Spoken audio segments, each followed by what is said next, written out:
Me parece que han habido muchos artistas que pasan o han pasado por la península, por Yucatán en diferentes momentos.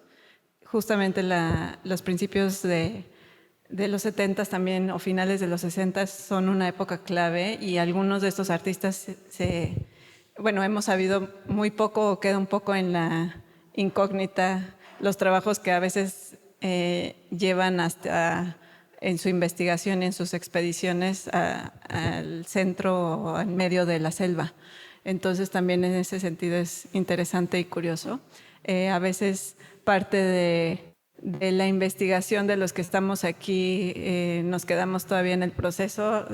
Sé que Alberto también ha indagado en diferentes sentidos, no solamente en eso concretamente, pero bueno, en varias áreas que hoy seguramente tocaremos. Me da también muchísimo gusto que el Museo Tamayo, así como otras instituciones, no solamente de la Ciudad de México, pero estén buscando este interés y necesidad de descentralizar sus contenidos. Entonces, también para nosotros es importante hacer esas acciones.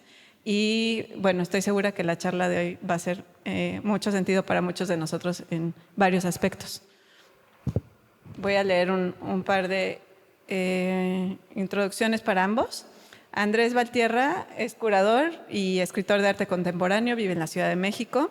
Actualmente hace o ejerce su labor curatorial de manera independiente y también colabora con la Galería Norden Jaque en México. Fue curador asociado del Museo Tamayo de 2015 a 2022. Algunos de los proyectos que ha curado son Desnivelar la pirámide o el Museo Tamayo Postmoderno en 2021, que fue parte de la exposición Más allá de los árboles. Y otro ejemplo de exposición en ese sentido es Adriana Vera Rao, Otros cuerpos detrás, en 2019. Tiene una maestría en curaduría de arte contemporáneo por la Universidad de Essex y una licenciatura en lengua y literatura inglesa por la UNAM, donde se especializó en crítica literaria. Este último aspecto influye de manera importante en su manera de aproximarse a las artes visuales. Y bueno, Alberto Arceo es historiador del arte y maestro en arquitectura. Actualmente se desempeña como curador. Ha desarrollado diversos proyectos curatoriales, principalmente aquí en la ciudad de Mérida. Dentro de sus principales actividades está la crítica, la investigación y la docencia. Ha sido catedrático de la Escuela Superior de Bellas Artes de Yucatán, de la Universidad Autónoma de Yucatán y del Centro Estatal de Bellas Artes.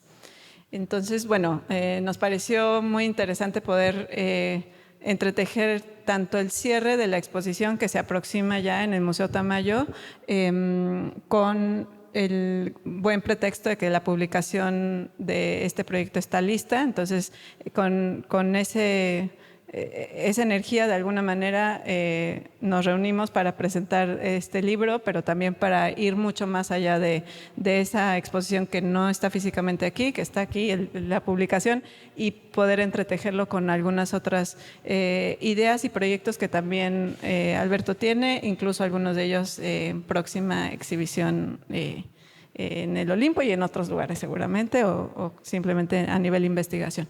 Muchas gracias. Pues que bueno, estén aquí para, si se quieren volver los que van llegando atrás a juntar hacia adelante, les agradecemos mucho.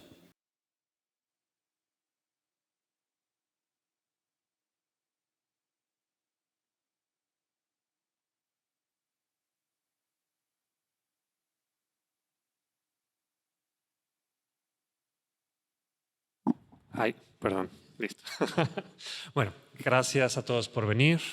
Yo soy Andrés. Gracias también a Dani y a Fundación TAE por la invitación. A Alberto también por aceptar la invitación para dialogar.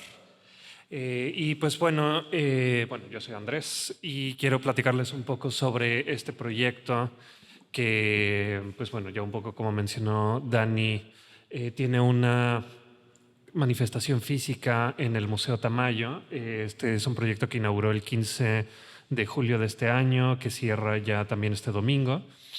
Y pues por otro lado hicimos esta publicación que pues ahora les platico un poco más de ella, y entonces un poco pues vaya, de lo que les quiero platicar es tanto de la obra de Kirkeby como de pues básicamente cuál fue, digamos, la línea o la narrativa que seguí para la exposición, y también pues un poco de qué va el libro, ¿no? Y cómo se relaciona con la exposición, y también porque creo que es pues importante, ¿no? El libro en sí mismo.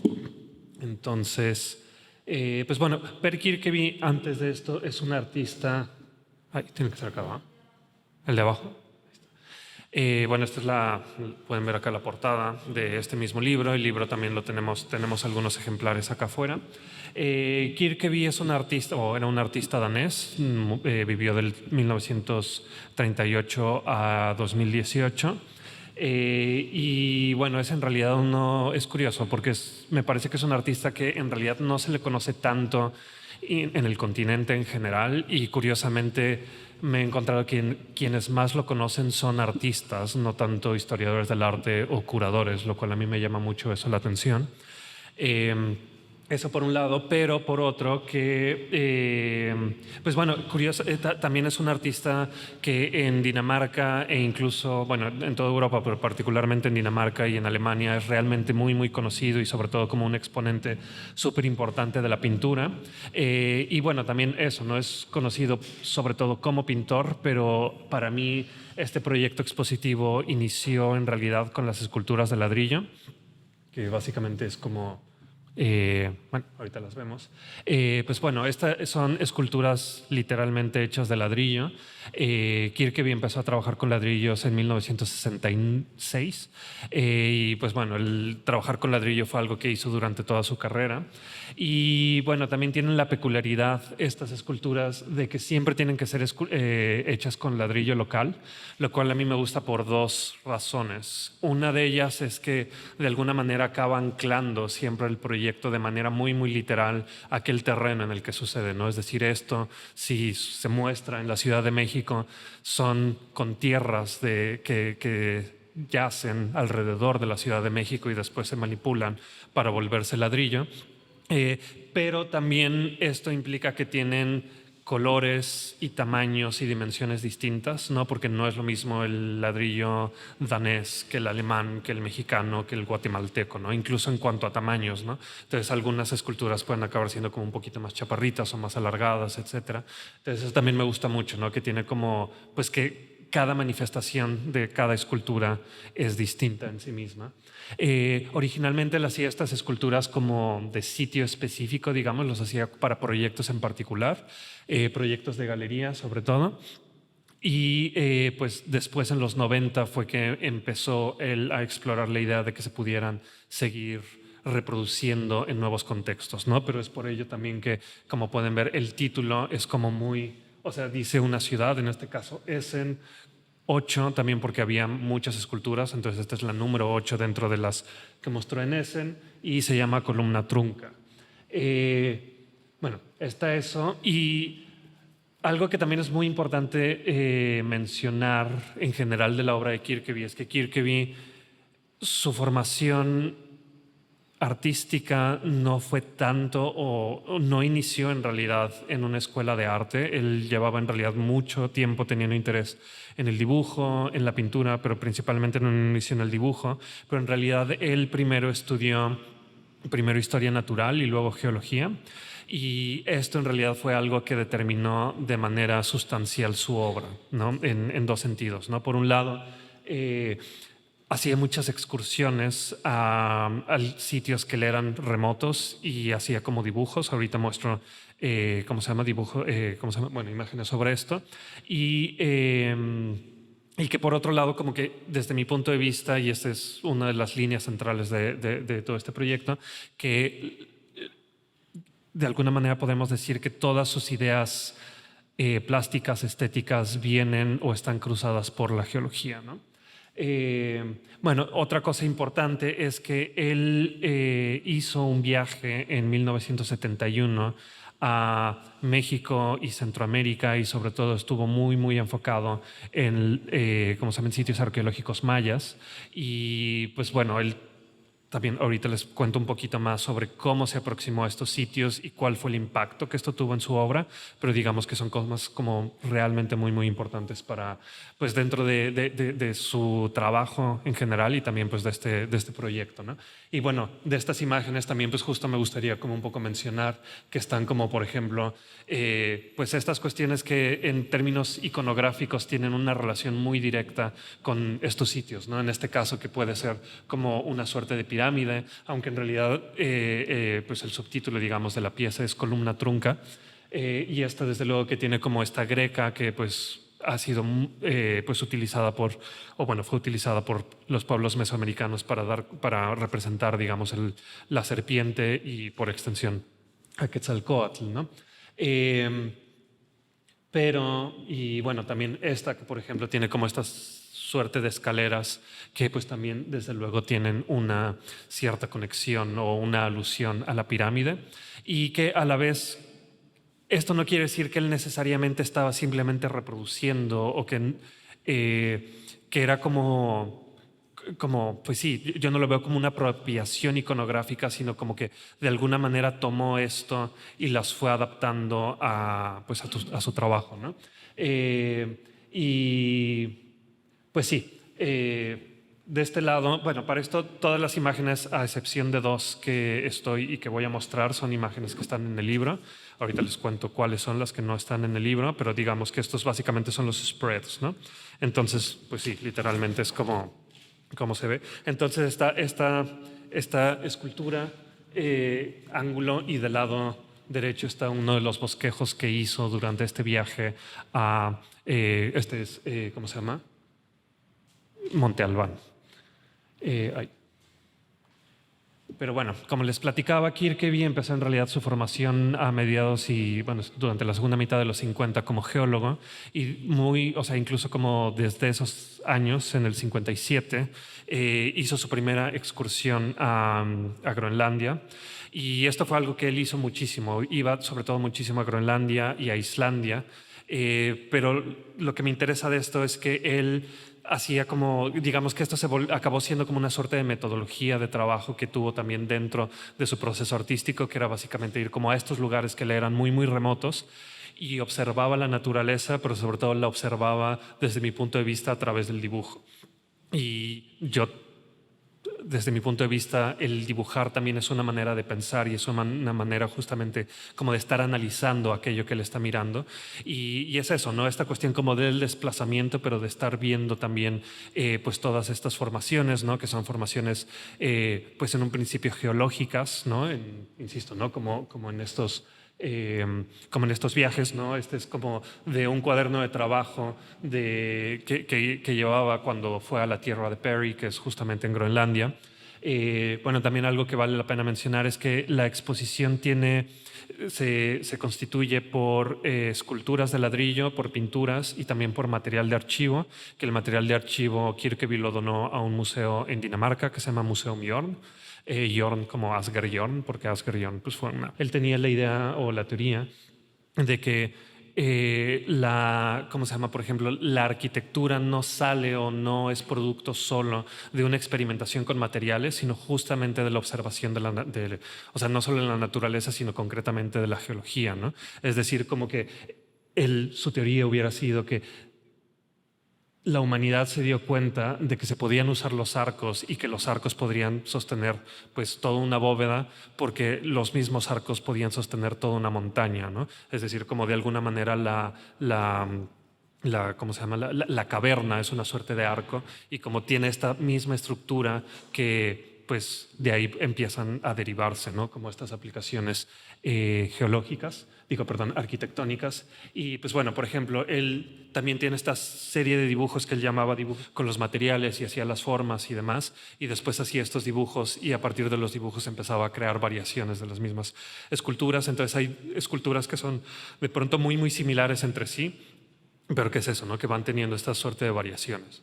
Algo más que también a mí me gusta muchísimo de estas esculturas es que, quizás si me regreso como a las iniciales, Que para Kirkeby, o como Kirkeby las pensaba, es que estaban como en un punto de ambigüedad, o como muchas ambigüedades que se conjuntaban, ¿no?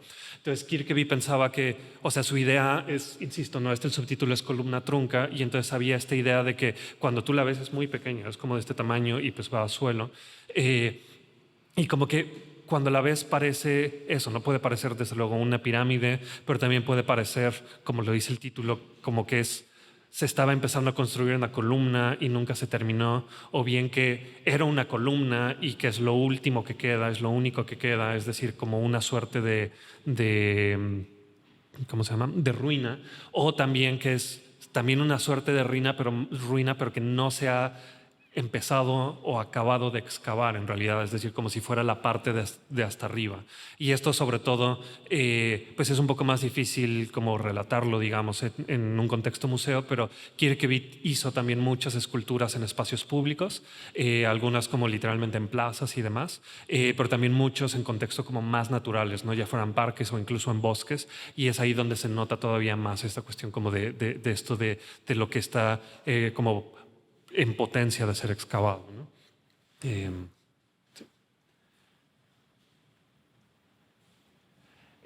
Bueno, otra cosa, esta también como en relación a la tierra de Perry, bueno, a estos bosquejos, estas fotografías a mí me interesaban mucho porque justamente se ven ahí como estas cuestiones de los horizontes geológicos, ¿no?, que es como básicamente el principio de esto es que pues distintos sedimentos se van depositando y con el tiempo cambian y entonces se hace una nueva línea, ¿no?, que esto se puede ver como en las montañas o en los riscos, etcétera, y se hacen estos horizontes, ¿no?, pero que el horizonte a la vez nunca es lineal, sino que es como esta suerte de, casi como si fuera una gráfica, ¿no?, o algo así, o como un trazo, y a la vez es un trazo de alguna manera natural, ¿no?, porque insisto, se va dando por la sedimentación, que es algo que pasa durante muchísimos años, milenios literalmente, y entonces esto como que me interesa por dos cosas, porque por un lado, para Kirkeby, o sea, como que toda la recepción o reflexión de Kirkeby es justamente también está relacionada con esta cuestión del tiempo geológico, ¿no?, que es como tan vasto que es muy difícil de poderlo incluso dimensionar, y como que justo le está pensando, o como que mucho de su obra va en realidad a pensar como qué es estas, ¿cómo se llama?, ¿qué somos frente a esta vastedad de tiempo y aquello que hacemos qué es, o cómo se relaciona, ¿no?, con este tiempo tan inmenso. Y pues bueno, también regresando un poco a estos bosquejos, ¿no?, este por ejemplo es de la pirámide de Cuicuilco en la Ciudad de México, pero que también lo que a mí me gusta es que de alguna manera desde mi punto de vista Kirkeby no está mirando estos sitios arqueológicos desde el punto de vista de un arqueólogo o de un historiador del arte, sino justamente como un geólogo, y que esto implica que justo es una observación como muy similar a como él veía estos riscos o estas montañas, estos icebergs, etcétera, en ¿cómo se llama?, pues en estos otros sitios. Es decir, hay como esta cuestión como muy geológica de mirar, ¿no?, del mismo proceso. Y también hay como justamente esta relación entre naturaleza y la ruina, ¿no? Como que de alguna manera justo Kirkeby enfatizaba mucho esta idea de que no hay una división completa o concreta entre uno y otro, sino que más bien, ¿cómo se llama?, como que se van alimentando, ¿no? Como que el edificio que construimos con el tiempo empieza a ser poblado por la naturaleza y al contrario la naturaleza la poblamos con estos edificios, etcétera, ¿no? Y hay como esta relación, y también que esto para Kirkeby tenía sentido sobre todo en relación a esta vastedad de tiempo, ¿no?, de pensar qué es realmente una ruina y más bien pensar la ruina como algo que se deposita dentro de todos estos estratos geológicos, ¿no?, como de alguna manera como eso, ¿no?, como una visión como del impacto de la humanidad dentro de estos estratos geológicos, que bueno, en Kirkeby él no lo pensaba necesariamente en términos de ¿cómo se llama?, de ambientalismo, ni mucho menos él hubiera pensado en términos del antropoceno,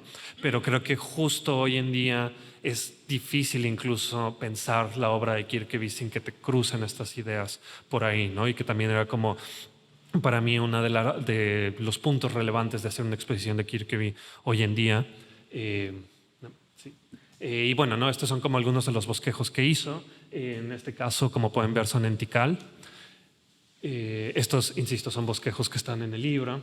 Y este es un mapa que hizo Kirkeby, que este es uno de los materiales que no está en el libro. Este nunca lo he visto yo como el documento original, pero está publicado en un libro que escribió. Kirkeby vino con 2 personas más, con un escritor que se llama Ib Michael y con un fotógrafo que se llama Teit Jorgensen. Entonces este viene en un libro de Michael, ¿no? Pero es el bosquejo, y esto sobre todo por los trazos y por la letra, es muy muy claro que lo hizo Per Kirkeby, ¿no? Entonces, bueno, son un poco como algunos de los sitios que visitó. Y, por ejemplo, son algunos bosquejos que hizo en el Museo de Yucatán. Él nada más lo mencionaba como el Museo de Yucatán, entonces a mí no me queda del todo claro exactamente dónde estaban estas piezas, pero bueno, ¿no? Sí es un hecho que estuvo aquí en 1971 y que estos bosquejos que, como pueden ver, el de hasta arriba es un glifo y los otros dos, no, creo que los primeros 2 son glifos y el otro, no, perdón. El de hasta arriba es glifo y los otros 2 son relieves decorativos de vasijas que estaban en el museo, ¿no? Y eso, ¿no? Como que Kirkeby estaba como en esta observación constante, y es una observación que, insisto, como que en el museo había, bueno, hay... ahí no se alcanza a ver, pero justo literal, o sea, como me interesaba mucho la materialidad de estos cuadernos como tal, ¿no? Porque es justo lo que hacía Kirkeby, de ir con su cuaderno y como que el cuaderno que se metía en el bolsillo y que iba dibujando, y que justo esto fue como uno de los principios, digamos, que buscamos no exactamente reproducir, desde luego, pero sí aludir con el mismo diseño del libro. Y bueno, me empiezo por un poquito. Bueno, una fotografía de Kirkeby en las ruinas, también en Uxmal, ¿no? Justamente dibujando. Y bueno, también, como les decía, Kirkeby es sobre todo conocido como pintor, y también casi que la mitad de obras, o bueno, en realidad más de la mitad de las obras, pero la mitad del espacio en la exposición son pinturas.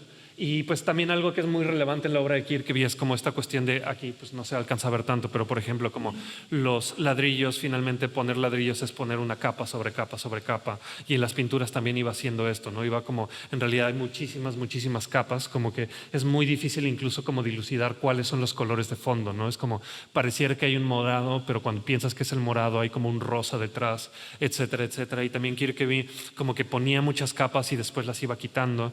Kirkeby ha sido esta suerte de artistas que es o sea, como caracterizado como un artista de artistas, porque pues eso, ¿no? Como que realmente le interesan mucho como estas reflexiones como muy de fondo y como muy pues sí, sobre la pintura, sobre los materiales, e incluso en las pinturas mismas se pueden ver como muchas formas de aplicar las pinturas, tanto en trazos que de pronto son o sea, con mucha energía, otras que son como mucho más delicados, y también como otras pinturas que tienen como pues distintos grados de densidad, digamos, de los mismos pigmentos, ¿no? Unos que están como muy diluidos y otros que se ve como plasta, digamos, ¿no?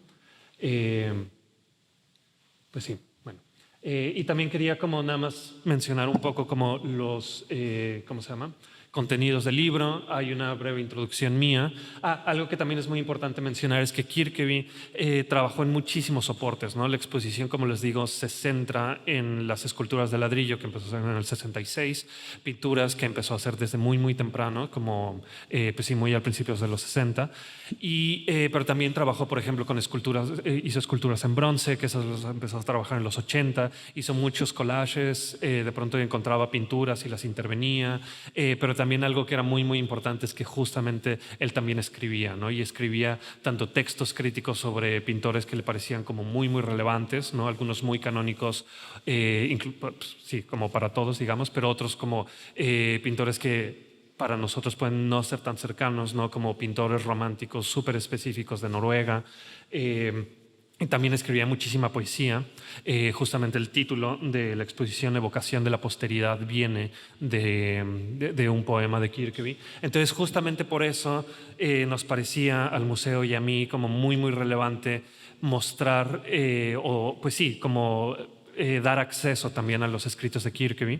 Y esa es como la razón central, ¿no? del libro, ¿no? Nos parece que por un lado complementa mucho la obra, o bueno, no sé si exactamente la complementa, pero como que sí expande las lecturas que podemos tener sobre la obra, pero también como que de alguna manera pues creo que abre hacia otras reflexiones, ¿no? Entonces, bueno, hay un breve ensayo mío o introducción justamente conceptualizando esto. Es que no lo alcanzo a leer. y no recuerdo exactamente los títulos, pero digamos como que los otros contenidos son, pues eso, ¿no? Los ensayos de Kirkeby, este primero que se llama La geología, una ciencia, y una ciencia, pues digamos, lo pone con signos de interrogación. Entonces es una reflexión súper interesante de cómo, pues sí, ¿no? La geología puede expandir de alguna manera ciertas estructuras de pensamiento, podríamos decir. Pues sí, tiene esta serie digo, también son extractos, ¿no? Lo que decidimos poner en el libro, pero por ejemplo este que es El mundo está fuera del lenguaje y afuera de la escritura, que son pues secciones de un libro que él escribió que se llama Incidentes de viaje, que es justamente sobre su viaje a México y Centroamérica. Tiene un pues breve texto sobre las esculturas de ladrillo en sí mismo y, bueno, otro que es nota sobre las esculturas de ladrillo. Pues sí, ¿no? Eso, ¿no? Y como que también estos textos de Kirkeby de pronto son como mucho más poéticos, muchas veces como en términos muy, muy literales, ¿no? Que son frases que son incluso de difícil saber exactamente a qué se refiere, pero que eso a mí me parece incluso todavía más interesante, ¿no? Por un lado, pues porque creo que puede expandir las lecturas que uno haga de ellas, pero que también me parece como muy curioso justo que él venga de la geología y que no sea como tan texto, como tan estructurado, como tan pues sí, ¿no? Como tan científico, ¿no? Y eso a mí en general es algo que me gusta mucho de Kirkeby, ¿no? Cómo da estos mezclas entre entre arte y ciencia, ¿no? Y cuáles son los intersticios entre esto, ¿no? Y pues bueno, ya rápidamente quería mostrarles nada más como algunas imágenes que también vienen en el libro de cómo dialogan las esculturas con las pinturas en la exposición. Y pues bueno, ya termino un poco más primera participación con esto para pasarle la palabra a Alberto y después que podamos platicar un poquito más. Hola, buenas noches. Gracias. Hoy está muy fuerte. Bueno, pues gracias a Tae, gracias Daniela, gracias Andrés por la invitación para platicar. Y bueno, del texto que hablabas, para mí fue un hallazgo ese texto, porque creo que una de las características interesantes que tiene Per es que es artista, pero es geólogo también. Y luego estas ideas del diálogo que se establece entre arte y ciencia, que pensamos que son muy fáciles de conducir o de provocar, la verdad es que a veces se dan de una manera tan diferente, ¿no? A la que pensamos, ¿no? El diálogo y arte y ciencia no es de ida y vuelta, no se establece a un nivel horizontal, sino que tiene una forma diferente de establecerse, tiene estrategias distintas de comunicación. Ciertamente el arte incide en los procesos científicos, pero tiene un proceso que estoy por descubrir todavía, ¿no? A manera personal. Y bueno, este texto es un texto escrito por un geólogo, pero por un artista al mismo tiempo. Y me recordó mucho a los textos de von Humboldt, otro explorador que vino aquí y que hizo un trabajo extraordinario, el padre de la geografía moderna para los occidentales, ¿no? Y de alguna manera incluso dicen cosas similares, ¿no? Por ejemplo, Per decía que las piedras lo animaban a caminar, ¿no? Cuando estaba cansado y que las piedras le animaban, ¿no? Y Humboldt también decía eso, ¿no? Que las piedras le animaban a caminar. Y esos puntos de vista que parecen como poéticos, en realidad es lo que evidencia una lectura distinta de la geografía. Y creo que por ahí voy a tratar de abordar lo que yo quiero decir. Yo creo que las ciudades que producen arte, los centros de producción artística son centros de tránsito, ¿no? Y bueno, Yucatán es un lugar particular porque somos una península, tenemos mar por todos lados, menos por uno, que está el río Sumacinta, que también es otro mar, y antes de la construcción del puente, pues había un barquito que te pasaba de un lado a otro, era una proeza ir a Ciudad de México antes de los 70s, ¿no? Y eso nos mantuvo aislados en gran medida. Y ese aislamiento en el tema del arte es muy peculiar de estudiar, ¿no? Hay peculiaridades como, por ejemplo, la idea de historia del arte, por ejemplo, en los 70s en Yucatán, era 2 bibliotecas que tenían 2 artistas, Castro Pacheco y Gabriel Ramírez. Y ahí es lo que se podía estudiar de historia del arte, ¿no? Y lo último que se sabía del arte en los 80s era una enumeración de vanguardias, porque ahí terminaba la enciclopedia Salvat, ¿no? O de repente de esta idea de una historia del arte diferente, ¿no? Y nosotros sabemos cómo la noción de historia del arte puede incidir en la producción de lo contemporáneo. Pues ese famoso texto de Boris Groys sobre lo nuevo lo explica bien, ¿no? Entonces, pero bueno, Mérida, paradójicamente, este aislamiento ha hecho que sea un lugar que ha sido visitado por artistas, ha sido un lugar visitado por artistas y que el lugar, por alguna razón, ha influenciado en su obra y también esas publicaciones han influenciado otros artistas. Y se ha convertido como en un sitio que tiene alguna vibración telúrica, ¿no? No me quiero poner metafísico ni nada. Vámonos a poner la primera imagen. Y creo que la primera referencia es Catherwood, ¿no? Creo que no lo podemos evitar mencionar. Personajes que obviamente también leyeron a von Humboldt, ese texto que se llama de Humboldt, Política de la Nueva España, o Geografía Política de la Nueva España. Era un libro que leían todos los europeos que venían a México en ese momento y que se entusiasmaban de leerlo, ¿no? Y bueno, realizan este viaje y Catherwood, Stephens, sobre todo Catherwood, pues son creadores de su tiempo, ¿no? Vienen del romanticismo europeo, ¿no? Vienen de buscar lo exótico, de descubrir lo diferente, ¿no? Y de llevárselo a su terruño de nuevo para revelar una realidad distinta a la europea, ¿no? Y creo que eso se puede palpar perfectamente en sus imágenes, ¿no? Hay una idea también por romantizar la imagen, por crear una narrativa de lo extraño, ¿no? Voy a retomar a Catherwood otra vez, pero pienso en esta idea de Marc Augé, este filósofo francés. Tiene una diferencia que hace entre el etnólogo y el turista, ¿no? El turista pues se la quiere pasar bien y va por un tiempo y se le tiene que estar cómodo y es divertido, pero el etnólogo tiene un proceso de transformación personal y no es el mismo cuando va y cuando regresa, ni las personas con las que entra en contacto son las mismas. Y yo me pregunto qué hace el artista, ¿no? ¿Qué hace el artista en estos viajes? Que sí es un etnólogo, pero su trabajo es diferente. Su trabajo es producir arte.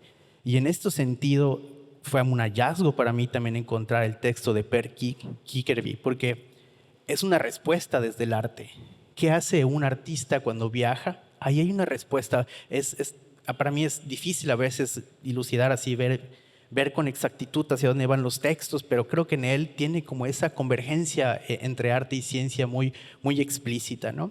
Y bueno, yo creo que estas imágenes causaron un gran impacto en Europa y en Estados Unidos, ¿no? La siguiente, por favor. Prácticamente pues generaron una pasión por Yucatán, tanto en Nueva York como en Inglaterra, donde se presentaron. Y bueno, Catherwood se dedicaba prácticamente a hacer viajes al extranjero, ¿no? Y vivía de lo exótico, por así decirlo. Pero es un romanticismo que nos presenta un Yucatán en esos términos. Y aunque la ciencia está en estas imágenes, porque el discurso científico existe ya en el siglo XIX, von Humboldt pues prácticamente cuando vino aquí a América vino con baúles enormes de instrumentos de medición. Sin embargo, todavía hay esta narrativa cercana a la novela romántica, ¿no?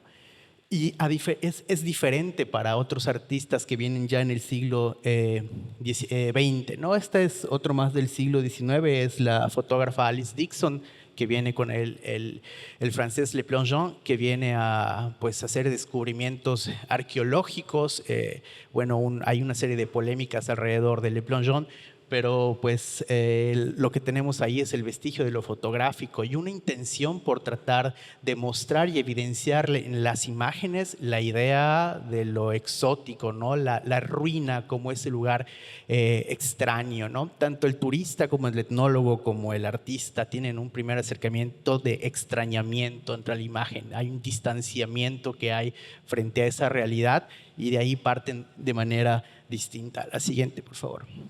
Y creo que, bueno, esto es una referencia que todos conocemos. Robert Smithson estuvo también aquí en Yucatán. Una relación de igualdad con la piedra, con el río, con las plantas, con el cosmos, y de alguna manera replantear incluso nuestra conducta y lo que nosotros realizamos.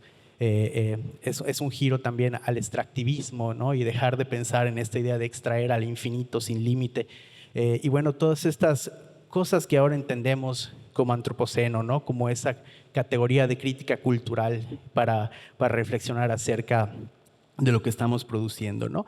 Por supuesto, el giro geológico también es pensar en el tiempo profundo o en el tiempo geológico, que en sí es un concepto que lo explicaba Andrés, ¿no? Que es esta idea de extendernos y entendernos, ¿no? No sé, a veces con mis alumnos jugamos a hacer una línea del tiempo imaginaria, ¿no? Y por ejemplo, de ahí son 4 metros y este es el impacto de Chicxulub, es la línea del tiempo, ¿no? Y ahí estamos nosotros, ¿no? Entonces, ¿dónde empieza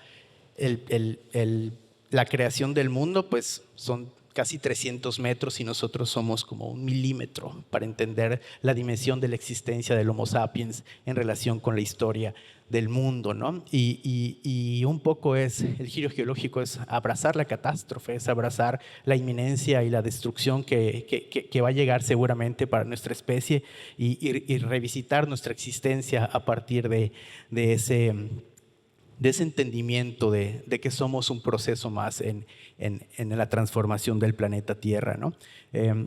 Creo que la ciencia ficción también, aparentemente un género literario que se ha visto mucho por arriba del hombro, es un género que nos ayuda a entender muy bien las problemáticas de nuestro tiempo. Y la ciencia ficción latinoamericana está haciendo cosas extraordinarias y está planteando un futuro donde no se encuentra en la tecnología o en la idea de progreso, pues el bien de la humanidad, sino está en regresar al mito, un mito sin tiempo, ¿no? Y es interesante ver cómo Per Kirkeby desde una postura de artista está mostrando en sus piezas esta idea de lo geológico, ¿no? Estos momentos de decisión, le decía, ¿no? Per Kirkeby decía que nosotros vemos la geología, pero no entendemos qué hay detrás. Y es una fuerza que vibra y que fueron momentos decisivos que provocan la realidad. Y a través de su pintura explora esa transformación o ese proceso que está ahí como potente y como latente, ¿no? En particular, creo que las ruinas, ya para cerrar, no sé cuánto tiempo me lleve, pero ya para cerrar, las ruinas seguramente habrán causado una gran impresión a todos estos viajeros, ¿no? Incluso hasta Robert Smithson, que no hizo nada literal respecto a ellas, influyeron totalmente en su teoría de la entropía, ¿no? Las ruinas tienen esta característica de una funcionalidad perdida y ahora encuentra como un sentido de ser contemplada y estudiada casi de manera accidental. Y eso le da una característica muy interesante, ¿no? Le da una especie de tiempo suspendido, ¿no? Mi asesor de la tesis nunca lo publicó, pero me pareció una idea muy interesante. Mi tesis de maestría, Edgar Bolio se llama. Me decía que para él el planeta Tierra tenía como velocidades de transformación y que estaba la capa geológica que tenía cierta velocidad de transformación, luego venía la traza urbana, luego venía la arquitectura, luego venía los objetos y luego la vida humana. Y eran como engranes, ¿no? El geológico giraba más lento y así sucesivamente, y que era un engranaje. Y creo que las ruinas rompen un poco esa dinámica humana y por eso nos parecen algo poético, como el propio Ruskin escribía en el siglo XIX, ¿no? Porque pareciera que pierden su funcionalidad en el tema arquitectónico de la vida cotidiana y entran al tiempo geológico otra vez y empiezan a girar a un tiempo distinto. Y ese es como toparnos con ese choque de tiempos, ¿no? Yo pienso que al fin y al cabo todas estas aproximaciones tienen una fuerte carga fenomenológica, ¿no? Si a ustedes les interesa, por ejemplo, abordar todos estos temas del tiempo, Gaston Bachelard es una lectura obligada, se llama La intuición del tiempo, se llama su libro. Posteriormente publica La poética del espacio. Fíjense cómo piensa en tiempo y espacio, como si fuera Einstein, pero antes, ¿no? Y no antes, al mismo tiempo. Y bueno, esta aproximación fenomenológica nos permite percibir la realidad de una manera distinta, ¿no? De una manera más humana. Yo creo que un dato científico no tiene mucho sentido hasta que le damos significado nosotros, ¿no? En nuestra vida cotidiana. Y creo que ahí es el entrecruce que a veces trato de buscar con las cosas que voy armando, ¿no? Pues creo que quiero dejar hasta aquí. Seguro dije muchas cosas y ideas dispersas, pero es algo que la obra de Per me ha provocado al verlo, ¿no? Me parece un artista que ha, de alguna manera, anunciado una forma distinta de entender lo geológico, ¿no? Todo antes del giro geológico, antes del antropoceno, antes de Paul Crutzen, antes de todo esto, él ya pensaba en este tiempo, ¿no? Geológico. Y no sé si habrá leído a Gastón Bachelard, pero sus textos están buenísimos. En gran medida, pues dicen cosas muy similares y lo dice desde el arte. Gracias.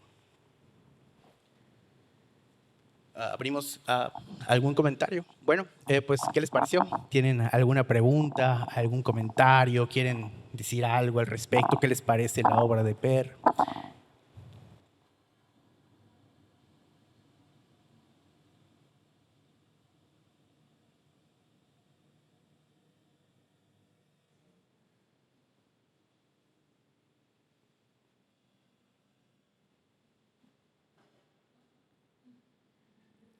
El catálogo está a la venta.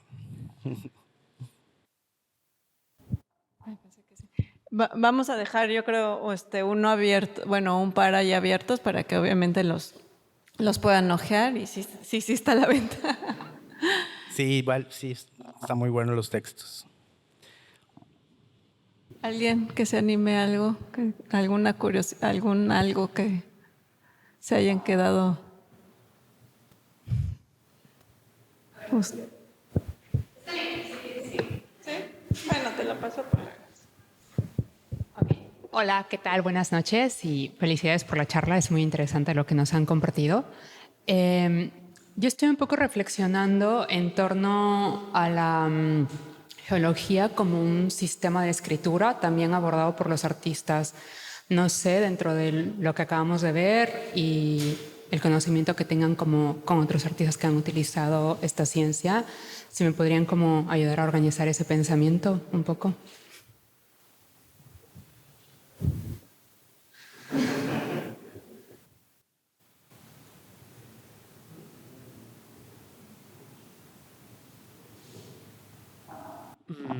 O sea, en términos Kirkeby, o sea, no sé si sea muy simple como lo que voy a decir, pero o sea, en Kirkeby realmente sí hay como o sea, como que podríamos decir que quizás dos de los conceptos centrales de toda la obra de Kirkeby es la cuestión de, ¿cómo se llama?, de sedimentación y de erosión.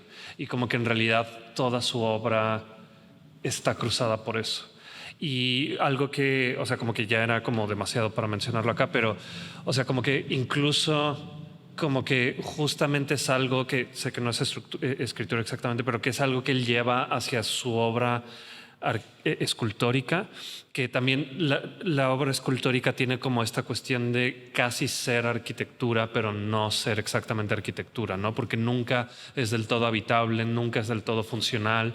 En el museo, por cuestiones de escala, no pusimos de esas esculturas, pero tienen unas que son quizás como del tamaño de este cuarto, incluso de la altura, y que tienen como muchísimos, ¿cómo se llama? Como vanos, ¿no? Como si fueran ventanas, pero no tienen techo. Entonces justo parecen ser como una suerte de ruina, ¿no? Como lo último que queda de ese edificio y como pues eso, ¿no? Pero insisto, nunca fue ni será realmente habitable.